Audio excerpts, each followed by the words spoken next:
अस्सलाम वालेकुम दोस्तों अज जो मेरी यह वीडियो है ਇਹਦਾ ਜਿਹੜਾ ਟਾਈਟਲ ਹੈ ਉਹ ਹੈ ਜਰਮਨੀ ਤੋਂ ਪਾਕਿਸਤਾਨ ਦੀ ਡੰਕੀ। ਆਮ ਤੌਰ ਤੇ ਤੁਸੀਂ ਸੁਣਿਆ ਹੋਵੇਗਾ ਕਿ ਪਾਕਿਸਤਾਨ ਤੋਂ ਲੋਕ ਡੰਕੀ ਲਗਾ ਕੇ ਯੂਰਪ ਦੇ ਮੁਲਕਾਂ 'ਚ ਜਾਂਦੇ ਨੇ, ਯੂਰਪ ਤੇ ਕਈ ਕੰਟਰੀਆਂ 'ਚ ਜਾਂਦੇ ਨੇ।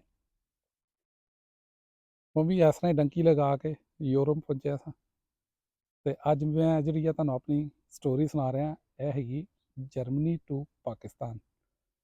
ਦੋਸਤੋ ਜਰਮਨੀ ਆਏ ਹੋਏ ਤਕਰੀਬਨ ਮੈਨੂੰ 3 ਸਾਲ ਹੋ ਚੱਲੇ ਸੀ ਤੇ 3 ਸਾਲਾਂ ਵਿੱਚ ਮੈਨੂੰ ਕਾਫੀ ਯਾਨੀ ਕਿ 2-3 ਮੌਕੇ ਮਿਲੇ ਕਿ ਮੈਂ ਸ਼ਾਦੀ ਕਰਕੇ ਇੱਥੇ ਜਿਹੜਾ ਨਾ ਉਹ ਆਪਣੀ ਸੈਟਲਮੈਂਟ ਕਰ ਸਕਦਾ ਸਾਂ। ਮਗਰ ਮੈਂ ਇੱਥੇ ਦੇਖਿਆ ਜੋ ਹੈ ਨਾ ਲੋਕਾਂ ਦੇ ਹਾਲਾਤ ਤੇ ਮੈਂ ਥੋੜਾ ਜਿਹਾ ਨਾ ਡਰ ਗਿਆ ਸ਼ਾਦੀ ਕਰਨ ਤੋਂ। ਤੇ ਮੈਂ ਇਹੀ ਸੋਚਣਾ ਸਾਂ ਕਿ ਯਾਰ ਸ਼ਾਦੀ ਤੋਂ ਬਗੈਰ ਹੀ ਕਿਸੇ ਕਿਸਮ ਦੀ ਸੈਟਲਮੈਂਟ ਹੋਈ ਹੈ ਜਾਂ ਪੇਪਰ ਮੈਰਿਜ ਹੋਈ ਹੈ ਜਾਂ ਕੋਈ ਹੋਰ ਚੱਕਰ ਹੋਈ ਹੈ ਤਾਂ ਕਿ ਮੈਨੂੰ ਸ਼ਾਦੀ ਦੇ ਲਫੜਾਂ 'ਚ ਨਾ ਪਿਆਣਾ ਪਵੇ। ਤੇ ਉਹ ਇਸ ਤਰ੍ਹਾਂ ਹੀ ਕਰਦੇ ਕਰਦੇ ਜਿਹੜਾ ਨਾ 3 ਸਾਲ ਹੋ ਗਏ ਸੀ ਤੇ ਮੈਂ ਇੱਕ ਨਾ ਪਾਕਿਸਤਾਨੀ ਰੈਸਟੋਰੈਂਟ ਤੇ ਜਿਹੜਾ ਨਾ ਜੌਬ ਕਰਨਾ ਸਾਂ ਤੇ ਉਹਦਾ ਮਾਲਕ ਵੀ ਜਿਹੜਾ ਪਾਕਿਸਤਾਨੀ ਮੇਰਾ ਦੋਸਤ ਹੈਗਾ ਸੀ ਤੇ ਉਹਨੇ ਮੈਨੂੰ ਇੱਕ ਬੜਾ ਪੁੱਠਾ ਮਸ਼ਵਰਾ ਦਿੱਤਾ।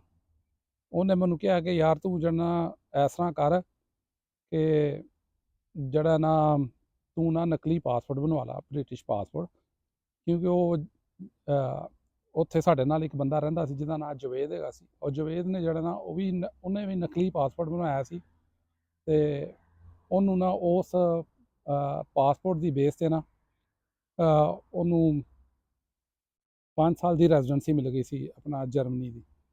ਤੇ ਉਹ 5 ਸਾਲ ਦੀ ਰੈਜ਼ੀਡੈਂਸੀ ਤੋਂ ਬਾਅਦ ਜਿਹੜਾ ਨਾ ਮੇਰੇ ਵੀ ਦਿਮਾਗ 'ਚ ਇਹੀ ਆਇਆ ਕਿ ਯਾਰ ਜੇ ਤੂੰ ਬਣਾ ਲਵੇਂ ਤੇ ਇੱਕ ਤਾਂ ਤੂੰ ਵਿਆਹ ਦੀ ਕਿਚ-ਕਿਚ ਤੋਂ ਬਚ ਜਾਏਗਾ, ਦੂਜਾ 5 ਸਾਲ ਬੜੇ ਹੁੰਦੇ ਨੇ, 5 ਸਾਲਾਂ 'ਚ ਬੰਦਾ ਹੋਰ ਕਈ ਚੀਜ਼ਾਂ ਕਰ ਲੈਂਦਾ।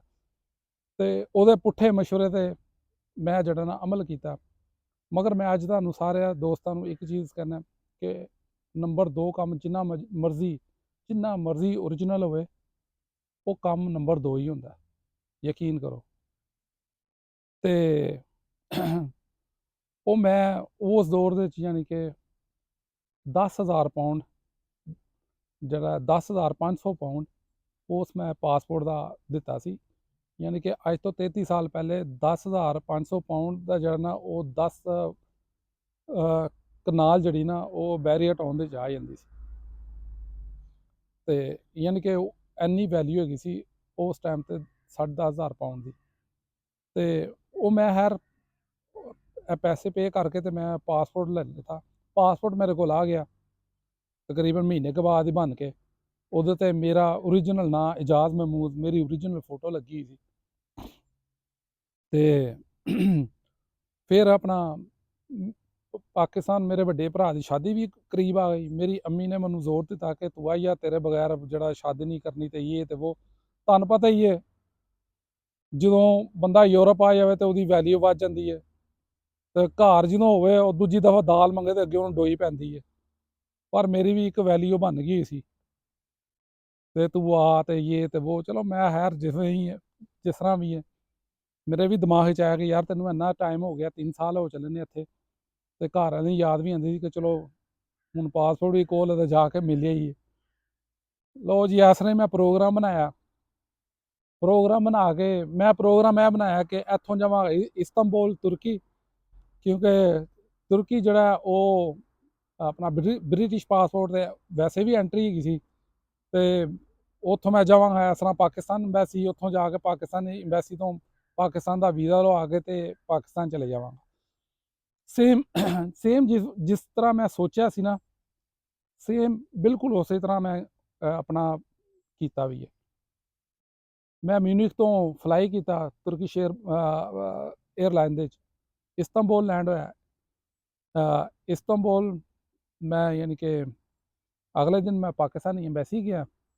ਪਾਕਿਸਤਾਨੀ ਇੰਬੈਸੀ ਤੋਂ ਜਾ ਕੇ ਉਹਨਾਂ ਨੂੰ ਮੈਂ ਆਪਣਾ ਪਾਸਪੋਰਟ ਦੇ ਕੇ ਮੈਂ ਉਹਨੂੰ ਕਿਹਾ ਇਸ ਤਰ੍ਹਾਂ ਮੈਂ ਤੁਰਕੀ ਆਇਆ, ਹੁਣ ਮੇਰਾ ਦਿਲ ਕਰਦਾ ਪਿਆ ਮੈਂ ਪਾਕਿਸਤਾਨ ਜਾ ਕੇ ਵਿਜ਼ਿਟ ਕਰਾਂ ਆਪਣੀ ਫੈਮਿਲੀ ਨੂੰ, ਤੇ ਮੈਨੂੰ ਪਲੀਜ਼ ਵੀਜ਼ਾ ਦੇ ਦਿਓ। ਤੇ ਉਹ ਮੈਨੂੰ ਕੋਈ ਮੁਸ਼ਕਿਲ ਕੋਈ ਸਵਾਲ ਜਵਾਬ ਨਹੀਂ ਹੋਏ। ਉਹਨੇ ਇਹੀ ਪੁੱਛਿਆ ਕਿੰਨਾ ਅਰਸਾ, ਮੈਂ ਕਿਹਾ 2-3 ਮਹੀਨੇ ਬਸ ਰਹਿਣਾ।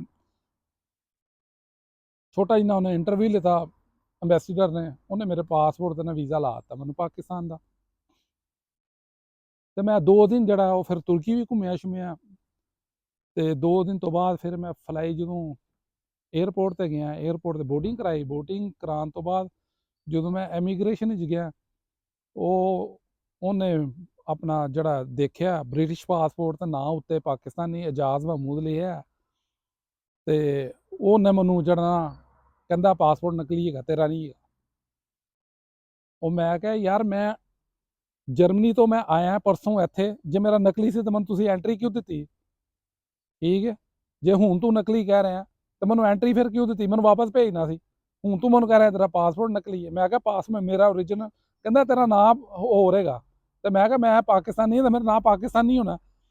ਉਹਦੇ ਨਾਲ ਬਰਹਾਲ ਬਹਿਸ ਹੋਈ। ਉਹਨਾਂ ਨੇ ਨਾ ਮੈਨੂੰ ਪੁਲਿਸ ਵਾਲਿਆਂ 2 ਪੁਲਿਸ ਵਾਲੇ ਆਏ, ਉਹਨਾਂ ਨੇ ਮੈਨੂੰ ਭਾਜੀ ਹੱਥ ਕੜੀ ਲਾਈ, ਬਾਹਾਂ ਪਿੱਛੇ ਕਰਕੇ ਹੱਥ ਕੜੀ ਲਾ ਕੇ ਤੇ ਉਹਨਾਂ ਨੇ ਮੈਨੂੰ ਗੱਡੀ 'ਚ ਪਾਇਆ। ਗੱਡੀ 'ਚ ਪਾ ਕੇ ਤੇ ਮੈਨੂੰ ਯਾਨੀ ਕਿ ਪਿਛਲਾ ਟਾਈਮ 6-7 ਦਾ ਟਾਈਮ ਹੋ ਗਿਆ ਸੀ, ਉਹਨਾਂ ਨੇ ਮੈਨੂੰ ਨਾ ਹਵਾਲਾਤ ਦੇ 'ਚ ਬੰਦ ਕਰਤਾ।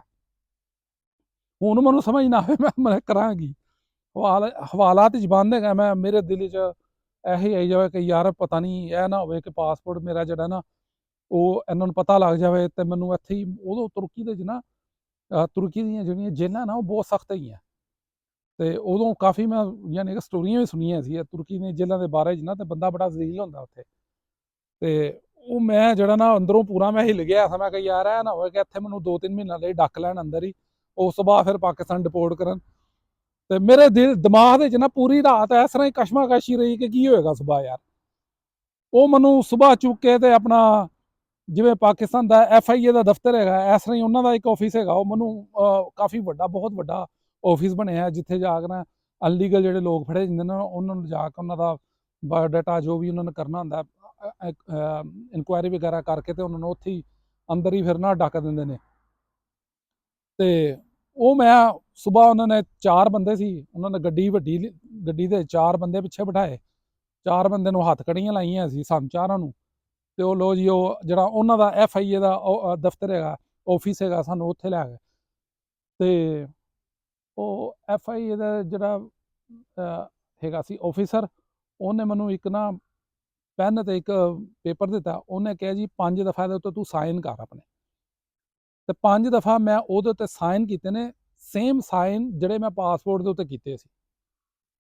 ਸੇਮ ਸਾਈਨ ਜਿਹੜੇ ਪਾਸਪੋਰਟ ਦੇ ਉੱਤੇ ਹੋਏ ਸੀ, ਉਹੀ ਮੈਂ 5 ਦਫਾ ਉਹ ਸਾਈਨ ਕੀਤੇ ਨੇ ਪਾਸਪੋਰਟ ਦੇ ਉੱਤੇ। ਤੇ ਉਹਨੇ ਜਾ ਕੇ ਜਦੋਂ ਉਹ ਫੋਰੈਂਸਿਕ ਕਰਵਾਈ ਨਾ ਉਹਦੀ, ਮੇਰੇ ਸਾਈਨਾਂ ਦੀ ਉਹ ਸਾਈਨਾਂ ਦੀ, ਉਹਨਾਂ ਨੇ ਕਿਹਾ ਜੀ ਇਹ ਬੰਦਾ ਸਹੀ ਹੈਗਾ, ਇਹਨੂੰ ਛੱਡ ਦਿਓ, ਇਹਦੇ ਓਰੀਜਨਲ ਸਾਈਨ ਹੈਗੇ ਨੇ, ਓਰੀਜਨਲ ਹੈਗਾ ਬੰਦਾ। ਲੋ ਜੀ ਜਦੋਂ ਉਹਨਾਂ ਨੇ ਮੈਨੂੰ ਉੱਥੋਂ ਮੈਨੂੰ ਆ ਕੇ ਪੁਲਿਸ ਵਾਲਾ ਮੈਨੂੰ ਬਸ ਅੰਗੂਠੇ ਦਾ ਕਹਿੰਦਾ ਠੀਕ ਹੈ ਤੇਰਾ। ਉਹਨੇ ਮੇਰੇ ਹੱਥ 'ਚ ਪਾਸਪੋਰਟ ਦਿੱਤਾ, ਕਹਿੰਦਾ ਤੂੰ ਜਾ। ਮੈਂ ਉੱਥੋਂ ਹੀ ਫੜੀ ਬਾਹਰ ਨਿਕਲਿਆ, ਉੱਥੋਂ ਮੈਂ ਟੈਕਸੀ ਕਰਾਈ, ਟੈਕਸੀ ਕਰਾ ਕੇ ਮੈਂ ਸਿੱਧਾ ਹੋਟਲ ਗਿਆ। ਹੋਟਲ ਇੱਕ ਰਾਤ ਫੇਰ ਮੈਨੂੰ ਰਹਿਣਾ ਪਿਆ। ਤੇ ਅਗਲੇ ਦਿਨ ਸੁਬਾਹ ਮੈਂ ਜਿਹੜਾ ਨਾ ਏਅਰਪੋਰਟ ਤੇ ਗਿਆ, ਬੋਰਡਿੰਗ ਕਰਾਈ। ਬੋਰਡਿੰਗ ਕਰਾਉਣ ਤੋਂ ਬਾਅਦ ਉਹਨੇ ਫੇਰ ਮੈਨੂੰ ਸਵਾਲ ਜਵਾਬ ਕੀਤੇ ਨੇ। ਮੈਂ ਕਹਿੰਦਾ ਕੱਲ ਤਾਂ ਤੁਸੀਂ ਮੇਰਾ ਸਾਰਾ ਕੀਤਾ, ਅੱਜ ਫੇਰ ਮੈਨੂੰ ਸਵਾਲ ਜਵਾਬ ਕਰਦੇ। ਉਹਨੇ ਵੇਖਿਆ, ਕਹਿੰਦਾ ਜਾ। ਉਹਨੇ ਮੈਨੂੰ ਨਾ ਆਪਣਾ ਫਲਾਈ ਕਰਨ ਦੀ ਇਜਾਜ਼ਤ ਦੇ ਦਿੱਤੀ। ਤੇ ਦੋਸਤੋ ਉਹ ਜਿਹੜਾ ਮੇਰਾ ਪਾਸਪੋਰਟ ਹੈ ਨਾ, ਮੈਂ ਤੁਹਾਨੂੰ ਪਹਿਲੇ ਵੀ ਕਿਹਾ ਸੀ, ਨੰਬਰ 2 ਕੰਮ ਜਿੰਨਾ ਮਰਜ਼ੀ ਓਰੀਜਨਲ ਹੋਵੇ, ਉਹ ਨੰਬਰ 2 ਹੀ ਕੰਮ ਹੁੰਦਾ। ਯਾਨੀ ਕਿ ਉਹ ਪਾਸਪੋਰਟ ਦੇ ਉੱਤੇ ਤਸਵੀਰ ਮੇਰੀ ਓਰੀਜਨਲ ਸੀ, ਸਾਈਨ ਮੇਰੇ ਓਰੀਜਨਲ ਸੀ।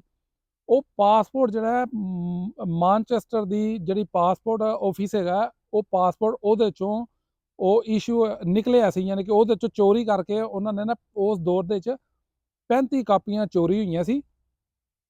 ਜਿਹੜਾ ਉਹਨਾਂ ਨੇ ਇਸ ਤਰ੍ਹਾਂ ਹੀ ਓਰੀਜਨਲ ਫੋਟੋ ਲਵਾ ਕੇ ਉਹ ਸਾਰਾ ਚੋਰੀ 35 ਕੋਈ ਰਾਜਾ ਫੈਮਿਲੀ ਹੈਗੀ ਸੀ ਉੱਥੇ ਆਪਣਾ ਮਾਨਚੈਸਟਰ ਦੇ ਵਿੱਚ। ਉਹ ਰਾਜਾ ਜਿਹੜਾ ਨਾ ਉਹ ਮਾਨਚੈਸਟਰ ਪਾਸਪੋਰਟ ਆਫਿਸ ਵਿੱਚ ਉਹ ਕੰਮ ਕਰਦਾ ਸੀ। ਉਹਨੇ 35 ਇਸ ਤਰ੍ਹਾਂ ਹੀ ਨਾ ਮਿਲ ਮਿਲਾ ਕੇ 35 ਕਾਪੀਆਂ ਨਾ ਇਸ ਤਰ੍ਹਾਂ ਉਹਨੇ ਕਢਵਾਈਆਂ ਸੀ, ਤੇ ਉਹਦੇ ਚੋਂ ਇੱਕ ਕਾਪੀ ਮੇਰੀ ਵੀ ਸੀ।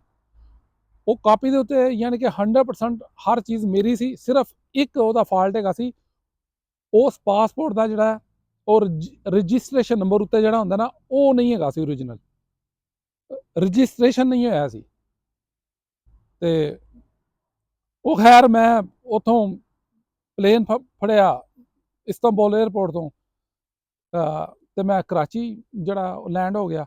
ਉਹ ਕਰਾਚੀ ਹੁਣ ਮੈਂ ਜਦੋਂ ਉਤਰਿਆ ਨਾ, ਯਾਨੀ ਕਿ ਉਹ ਤਕਰੀਬਨ 150-200 ਬੰਦੇ ਦੀ ਲਾਈਨ ਹੈਗੀ ਸੀ, ਤੇ ਮੈਂ ਵੀ ਐਸ ਨਹੀਂ ਨਾ ਲਾਈਨ ਦੇ ਵਿੱਚ ਖਲੋਤਾ ਹੈ, ਤੇ ਮੈਂ ਖੜਾ ਖੜਾ ਥੱਕ ਗਿਆ।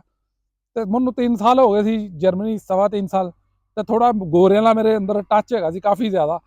ਤੇ ਮੈਂ ਥੋੜਾ ਇਹਨਾਂ ਨਾਲ ਯਾਨੀ ਕਿ ਈਜ਼ੀ ਬਹੁਤ, ਐ ਨਹੀਂ ਕਿ ਪਾਕਿਸਤਾਨੀ ਵਾਂਗੂ ਘਬਰਾਇਆ, ਆਪਣੇ ਆਪ ਨੂੰ ਵੈਰੀ ਈਜ਼ੀ ਜਿਹੜਾ ਨਾ ਉਹ ਹਮੇਸ਼ਾ ਹੀ ਰੱਖਣਾ ਸਾਂ। ਤੇ ਮੈਂ ਉਹ ਥੋੜਾ ਜਿਹਾ ਨਾ ਲਾਈਨ ਤੋਂ ਬਾਹਰ ਨਿਕਲ ਕੇ ਤੇ ਈਜ਼ੀ ਹੋ ਕੇ ਖੜਾ ਹੋ ਗਿਆ। ਯਕੀਨ ਕਰੋ, ਇੱਕ ਇੰਨਾ ਜਿੰਨਾ ਬੰਦਾ ਜਿਹਨੂੰ ਮੈਂ ਚਪੇੜ ਮਾਰਾਂ ਤੇ ਪਾਣੀ ਨਾ ਮੰਗੇ, ਉਹ ਆ ਕੇ ਤੇ ਲੋਕਾਂ ਨੂੰ, ਪਾਕਿਸਤਾਨੀ ਜਿਹੜੇ ਲਾਈਨ ਦੇ ਵਿੱਚ ਖੜੇ ਸੀ ਨਾ, ਥੋੜਾ ਜਿਹਾ ਵਿੰਗੀ ਚਿੰਗੀ ਬਣਾ ਕੇ ਉਹਨਾਂ ਨੂੰ ਧੱਕੇ ਦੇ ਰਿਹਾ, ਲਾਈਨ ਮੇ ਖੜੇ ਹੋ, ਲਾਈਨ ਸਿੱਧੀ ਕਰੋ, ਲਾਈਨ ਮੇ ਖੜੇ ਹੋ। ਉਹਨੇ ਆ ਕੇ ਮੈਨੂੰ ਵੀ ਇਸ ਤਰ੍ਹਾਂ ਹੀ, ਉਹਨੇ ਜਦੋਂ ਧੱਕਾ ਮਾਰਿਆ, ਮੈਂ ਉਹਨੂੰ ਮਾਰਿਆ ਇਸ ਤਰ੍ਹਾਂ ਹੱਥ। ਮੈਂ ਕਿਹਾ ਤੇਰੀ ਹਿੰਮਤ ਕਿਸ ਤਰ੍ਹਾਂ ਹੀ ਮੈਨੂੰ ਹੱਥ ਲਾਉਣ ਦੀ। ਕਹਿੰਦਾ ਆਪਣਾ ਪਾਸਪੋਰਟ ਦੇ, ਤੂੰ ਹੈ ਕੌਣ, ਆਪਣਾ ਪਾਸਪੋर्ट दे। मैं हथों जेब चो ब्रिटिश पासपोर्ट सिर्फ उन दिखाई है।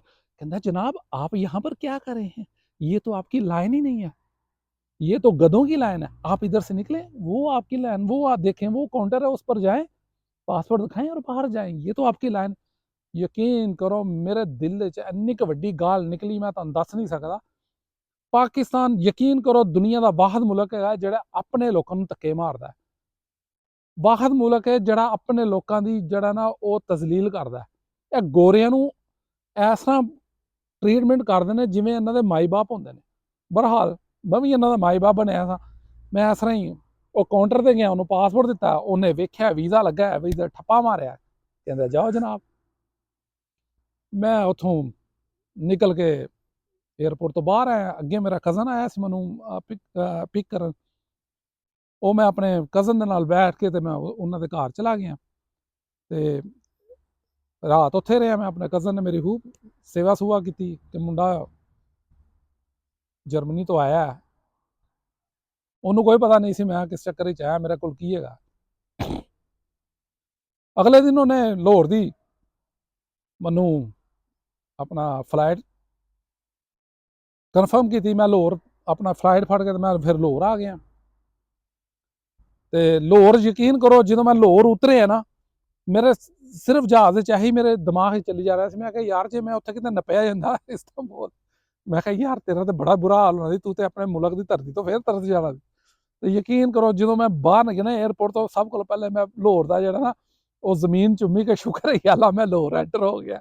ਮੈਨੂੰ ਬੜੀ ਖੁਸ਼ੀ, ਜ਼ਿੰਦਗੀ 'ਚ ਇੰਨੀ ਕਦੀ ਖੁਸ਼ੀ ਨਹੀਂ ਹੋਈ ਜਿੰਨੀ ਮੈਨੂੰ ਲਾਹੌਰ ਆ ਗਿਆ ਉਸ ਦਿਨ ਖੁਸ਼ੀ ਹੋਈ ਕਿ ਯਾਰ ਉੱਥੇ ਤੁਰ ਕੇ ਨਹੀਂ ਨੱਪਿਆ ਗਿਆ ਮੈਂ। ਖੈਰ ਮੇਰੇ ਭਰਾ ਅੱਗੇ ਆਇਆ ਸੀ, ਉਹਨਾਂ ਨੇ ਮੈਨੂੰ ਜਿਹੜਾ ਪਿਕ ਕੀਤਾ ਉੱਥੋਂ, ਤੇ ਫਿਰ ਆਪਣਾ ਅਸੀਂ ਘਰ ਚਲੇ ਗਏ। ਤੇ ਘਰ ਜਦੋਂ ਗਿਆ, ਤੁਹਾਨੂੰ ਪਤਾ ਹੀ ਪਾਕਿਸਤਾਨ ਫਿਰ ਜਿਵੇਂ ਹੁੰਦੀ ਹੈ ਆਓ ਭਗਤ ਬੰਦੇ ਦੀ, ਜਦੋਂ ਬੰਦਾ ਬਾਹਰੋਂ ਆਇਆ ਹੋਵੇ। ਤੇ ਫਿਰ ਭਰਾ ਮੇਰੇ ਦੀ ਇੱਕ ਦਿਨ ਫਿਰ ਸ਼ਾਦੀ ਦਾ ਟਾਈਮ ਆ ਗਿਆ, ਕੋਈ ਹਫਤੇ ਡੇਢ ਬਾਅਦ ਉਹਦੀ ਸ਼ਾਦੀ ਹੈਗੀ ਸੀ, ਸ਼ਾਦੀ ਦਾ ਟਾਈਮ ਆ ਗਿਆ। ਤੋ ਦੋਸਤੋ ਅੱਜ ਮੈਂ ਪਹਿਲੀ ਦਫਾ ਦੱਸਣਾ ਪਿਆ ਤੁਹਾਨੂੰ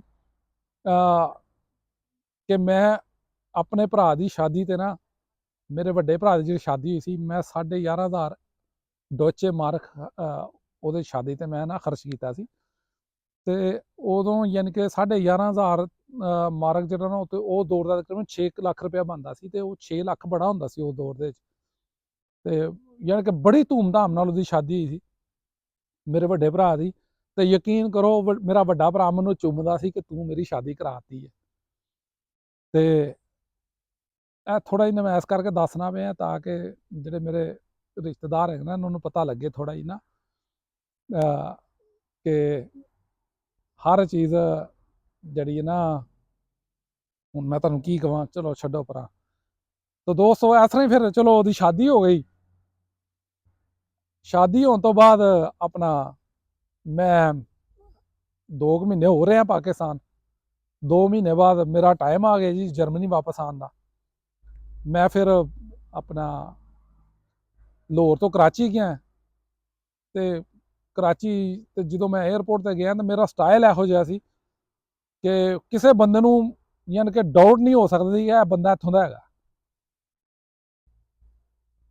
ਇੰਨਾ ਕੁ ਯਾਨੀ ਕਿ ਮੈਂ ਨਾ ਆਪਣੇ ਆਪ ਨੂੰ ਤਿਆਰ ਸ਼ਿਆਰ ਕੀਤਾ, ਪਰਸਨੈਲਿਟੀ ਮੇਰੀ ਬਿਲਕੁਲ ਡਿਫਰੈਂਟ ਕਿਸਮ ਦੀ। ਮੈਂ 에ਅਰਪੋਰਟ ਤੇ ਗਿਆ, ਉਹਨੇ ਮੈਨੂੰ 2 ਸਵਾਲ ਕੀਤੇ ਨੇ, ਕਹਿੰਦਾ ਕਿੱਥੇ ਜਾ ਰਿਹਾ, ਮੈਂ ਕਿਹਾ ਜਰਮਨੀ ਜਾ ਰਿਹਾ। ਕਹਿੰਦਾ ਜਰਮਨੀ ਕਿਉਂ ਜਾ ਰਿਹਾ, ਮੈਂ ਕਿਹਾ ਮੈਂ ਉੱਥੇ ਰਹਿੰਦਾ। ਉਹਨੇ ਮੈਨੂੰ ਵੀਜ਼ਾ ਸਟੰਪ ਲਾਈ ਮੇਰੇ ਪਾਸਪੋਰਟ ਤੇ, ਕਹਿੰਦਾ ਜਾਓ ਜੀ ਜਨਾਬ, ਤੁਹਾਨੂੰ ਕੌਣ ਰੋਕ ਸਕਦਾ। ਤੇ ਇਸ ਤਰ੍ਹਾਂ ਹੀ ਫਿਰ ਮੈਂ कराची तो फ्लाइट फड़ी, फिर इस्तांबुल, इस्तांबुल फिर मेरा दिल ठक ठक ठक ठक ठक ठक करे। मैं कोई नवी मुसीबत ना पा लेंदे थे। ਉਹ ਐਸ ਰਹੀ ਹੈ ਜਦੋਂ ਮੈਂ ਆਪਣਾ ਟਰਾਂਸਲੇਟ 3 ਘੰਟੇ ਦਾ ਉੱਥੇ ਮੈਂ ਬਾਹਰ ਨਿਕਲ ਦੂਸਰੇ ਪਾਸੇ ਗਿਆ, ਉਹਨੇ ਭਾਜੀ ਮੈਨੂੰ ਕਹਿੰਦਾ ਬਾਹਰ ਆਈਓ ਤੁਸੀਂ ਸਰ, ਤੁਸੀਂ ਜਰਮਨੀ ਕਿੱਥੇ ਜਾ ਰਹੇ ਹੋ। ਉਹ ਮੈਂ ਕਿਹਾ ਗੱਲ ਸੁਣ ਮੇਰੀ, ਮੈਂ ਕਿਹਾ ਵੇਖ ਮੈਂ ਪਹਿਲੇ ਵੀ ਇਸਤਾਂਬੁਲ ਆਇਆ, ਇੱਥੇ 3 ਦਿਨ ਰਹਿ ਕੇ ਮੈਂ ਵਾਪਸ ਗਿਆ ਤੇ ਮੈਂ ਹੁਣ ਵਾਪਸ ਜਾ ਰਿਹਾ ਜਰਮਨੀ ਆਪਣੇ ਘਰ। ਹੁਣ ਮੈਂ ਲੇਡੀ ਹੈਗੀ ਸੀ, ਉਹਨੇ ਮੇਰੇ ਨਾਲ ਜਿਹੜਾ ਸਵਾਲ ਜਵਾਬ ਕਰਨੇ ਸ਼ੁਰੂ ਕਰਤੇ। ਮੈਂ ਕਿਹਾ ਵੇਖ, ਉਹ ਫਿਰ ਨਾ ਉੱਥੇ ਹੀ ਨਾ ਪਾਸਪੋਰਟ ਦੇ ਉੱਤੇ ਹੀ ਉਹਨਾਂ ਨੇ ਕੋਈ ਆਪਣੀ ਲਿਖਿਆ ਸੀ ਨਾਲ ਸਟੰਪ ਵਗੈਰਾ ਲਾਈ ਸੀ। ਉਹਨੇ ਜਦੋਂ ਉਹ ਚੈੱਕ ਕੀਤਾ ਨਾ, ਉਹਨੇ ਮੈਨੂੰ ਕਿਹਾ ਠੀਕ ਹੈ ਤੂੰ ਜਾ ਦੋ, ਕਿ ਆ ਬੰਦਾ ਇੱਥੇ ਅੰਦਰ ਹੋ ਕੇ ਇੱਕ ਰਾਤ ਇਹਨੇ ਕਰਵਾ ਕੇ ਤੇ ਫਰੈਂਜ਼ੀ ਕਰਵਾਈ, ਕੋਈ ਆ ਚੱਕਰ ਹੋਣਾ ਮੈਨੂੰ ਨਹੀਂ ਪਤਾ, ਪਰ ਹਾਲ ਉਹਨੇ ਉਹ ਦੇਖ ਕੇ ਤੇ ਮੈਨੂੰ ਛੱਡਤਾ। ਤੇ ਯਕੀਨ ਕਰੋ ਯਾਨੀ ਕਿ ਉਦੋਂ ਆਪਣਾ ਉਹ ਜਿਹੜੀ ਗਲੀ ਉਹ ਨਹੀਂ ਲੱਗੀ ਸੀ, ਸਿੱਧਾ ਹੀ ਜਿਹੜਾ ਨਾ ਤੁਸੀਂ ਉੱਥੋਂ 에ਅਰਪੋਰਟ ਤੋਂ ਨਾਲ ਹੀ ਨਾ ਉਹਨਾਂ ਨੇ ਕੋਈ 20-25 ਮੀਟਰ ਤੇ ਨਾ ਜਹਾਜ਼ ਦੂਰ ਖਿਲਾ ਰਿਹਾ ਸੀ। ਉੱਥੇ ਹੀ ਲੋਕ ਨਾ ਪੈਦਲ ਹੀ ਉਹਦੇ 'ਚ ਜਾ ਕੇ ਨਾ ਜਹਾਜ਼ ਦੇ 'ਚ ਐਂਟਰ ਹੋ ਰਹੇ ਸੀ, ਕਿਉਂ ਉੱਥੇ ਸਾਰੇ ਜਹਾਜ਼ ਲੱਗੇ ਸੀ ਤੇ ਉਹਨਾਂ ਨੇ ਇਸ ਕਰਕੇ ਦੂਰ ਹੀ ਖਿਲਾ ਰਿਹਾ ਸੀ।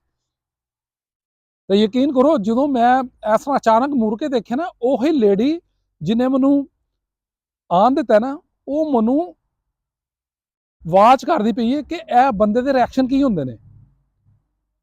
ਤੇ ਮੈਂ ਅਚਾਨਕ ਦੇਖਿਆ ਨਾ, ਤੇ ਉਹ ਮੇਰੇ ਵੱਲ ਤੱਕਦੀ ਪਈ ਹੈ ਤੇ ਇਹਨੂੰ ਵਾਚ ਕਰਦੀ ਪਈ, ਯਾਨੀ ਕਿ ਉਹ ਦੇਖਦੀ ਪਈ ਸੀ ਕਿ ਓਵਰ ਐਕਸਾਈਟਿਡ ਨਹੀਂ ਹੋ ਰਿਹਾ ਕਿ ਮੈਨੂੰ ਬਸ ਮੈਂ ਇਹਨਾਂ ਨੂੰ ਫੁੱਦੂ ਬਣਾ ਕੇ ਤੇ ਮੈਂ ਨਿਕਲ ਗਿਆ ਬਸ, ਤੇ ਬੜਾ ਖੁਸ਼ ਹਾਂ। ਤੇ ਉਹ ਇਹ ਚੀਜ਼ ਨੂੰ ਨੋਟ ਕਰਦੇ ਵੀ ਜੇ ਮੈਂ ਇਸ ਤਰ੍ਹਾਂ ਓਵਰ ਐਕਸਾਈਟਿਡ ਹੁੰਦਾ ਉੱਥੇ, ਤੇ ਮੈਨੂੰ ਉਹਨੇ ਉੱਥੋਂ ਹੀ ਜਹਾਜ਼ 'ਚ ਉਹਨੇ ਦੁਬਾਰਾ ਬੁਲਾ ਲਿਆ ਕਿ ਆਈਓ ਸਰਕਾਰ, ਤੇਰੇ ਤੇ ਡਾਊਟ ਹੈਗਾ ਸਾਨੂੰ। ਬਹਰਹਾਲ ਉੱਥੋਂ ਮੈਂ ਇਸਤਾਂਬੁਲ ਤੋਂ ਫਲਾਈ ਕੀਤਾ, ਮਿਊਨਿਖ ਆਇਆ। ਮਿਊਨਿਖ ਇਹ ਸ਼ਹਜ਼ਾਦੇ ਲੋਕ ਨੇ ਜਰਮਨੀ ਦੇ ਜਿਹੜੇ ਨਾ, ਇਹ ਵਿਚਾਰੇ ਲਕੀਰ ਦੇ ਫਕੀਰ ਹੈਗੇ ਨੇ। ਇਹਨੇ ਵੇਖਿਆ ਪਾਸਪੋਰਟ, ਵੇਖਿਆ ਤੇ ਤਸਵੀਰ ਮੇਰੀ ਲੱਗੀ ਹੋਈ ਹੈ, ਪਾਸਪੋਰਟ ਵੇਖੇ, ਮੈਨੂੰ ਕਹਿੰਦਾ ਤੂੰ ਪਹਿਲੀ ਦਫਾ ਜਰਮਨੀ ਆਇਆ, ਮੈਂ ਕਿਹਾ ਨਹੀਂ ਦੂਜੀ ਦਫਾ ਆਇਆ। ਇੰਨਾ ਸਵਾਲ ਕੀਤਾ। ਉਹ ਕਹਿੰਦਾ ਠੀਕ ਹੈ ਤੂੰ ਭਾਈ ਜਾ। ਮੈਂ ਉੱਥੋਂ ਨਿਕਲਿਆ, ਚਲੋ ਜੀ 에ਅਰਪੋਰਟ ਤੋਂ ਬਾਹਰ। ਤੇ ਦੋਸਤੋ ਇਹ ਮੇਰੀ ਛੋਟੀ ਨਹੀਂ ਜਿਹੜੀ ਇਹ ਕਹਾਣੀ ਹੈਗੀ ਹੈ, ਜਿਹੜੀ ਮੈਂ ਆਪਣੇ ਉੱਤੇ ਤੁਹਾਨੂੰ ਥੋੜੀ ਜਿਹੀ ਦੱਸੀ ਹੈ, ਮਗਰ ਅਗਲੀ ਜਿਹੜੀ ਮੇਰੀ ਸਟੋਰੀ ਹੈਗੀ ਨਾ, ਉਹ ਸਟੋਰੀ ਹੈਗੀ ਹੈ ਜਰਮਨੀ ਟੂ ਅਮਰੀਕਾ। ਤੇ ਇਹ ਸਟੋਰੀ ਮਿਸ ਨਾ ਕਰਨਾ, ਇਹ ਸਟੋਰੀ ਜਿਹੜੀ ਨਾ ਬੜੀ ਕਮਾਲ ਦੀ ਹੈਗੀ ਹੈ, ਜਰਮਨੀ ਟੂ ਅਮਰੀਕਾ। ਤੇ ਇਹ ਸਟੋਰੀ ਵੀ ਸੁਣਨ ਵਾਲੀ ਹੈਗੀ ਹੈ, ਤੇ ਦੁਆਵਾਂ 'ਚ ਯਾਦ ਰੱਖਣਾ। ਇਨਸ਼ਾਅੱਲਾ ਤਾਲਾ ਅਗਲੀ ਵੀਡੀਓ 'ਚ ਮਿਲਾਂਗੇ, ਜਰਮਨੀ ਟੂ ਅਮਰੀਕਾ। ਅੱਲਾ ਹਾਫਿਜ਼।